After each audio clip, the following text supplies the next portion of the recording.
তো গাইস শুনলাম রেফক্স গেমিং নাকি বাংলাদেশের টপ জোন পুষার। তো ভাই আমরা কি ভাই সেইছি, আমরা কি জোন পুষ দিতে পারি না? আরে ভাই ওরকম 2-4টা ম্যাচ আমরাও মেডি করে বই আনতে পারি, ঠিক আছে? তো এইখানে বিষয়টা হচ্ছে কি, যেমন রেফক্স গেমিং হচ্ছে বাংলাদেশের টপ 1, তারপর বাংলাদেশের টপ 3 মিলিয়ে এইসব প্লেয়ারদের সাথে জোন পুষ দেয়, তাই না?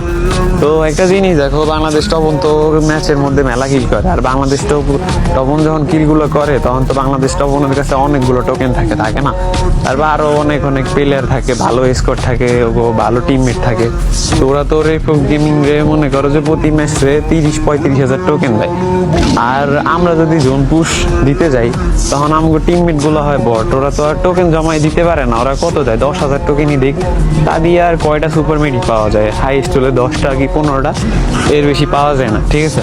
তো আমি মনে করি রেফক্স গেমিং যদি বাংলাদেশের টপ জোন পুষার হয় তাহলে ভাই আমরাও হলেও হতে পারি, ঠিক আছে? কারণ আমরা ভাই ওর থেকেও খারাপ জোন পুষ দিই না একবারে, ঠিক আছে? তো আমার যদি কেউ 30,000 টোকেন যদি আমারে কেউ দেয়, ফুল স্কোয়াড মিলা যদি 30,000 টোকেন দিতে পারে আমারে, তাহলে আমিও যে কোনো ম্যাচ দিয়ে আনতে পারি, ঠিক আছে? তো এই যে বলো না বাংলাদেশের টপ জোন পুষার রেফক্স গেমিং, এই কথাটা আমি মনে করি আর একবারও বইলো না, ঠিক আছে? শুনতে শুনতে গান জ্বালাপালা হয়ে গেছে। দেখো এই ম্যাচটা কিভাবে বই আনি, ঠিক আছে? Заберу, без сказов родителям домой я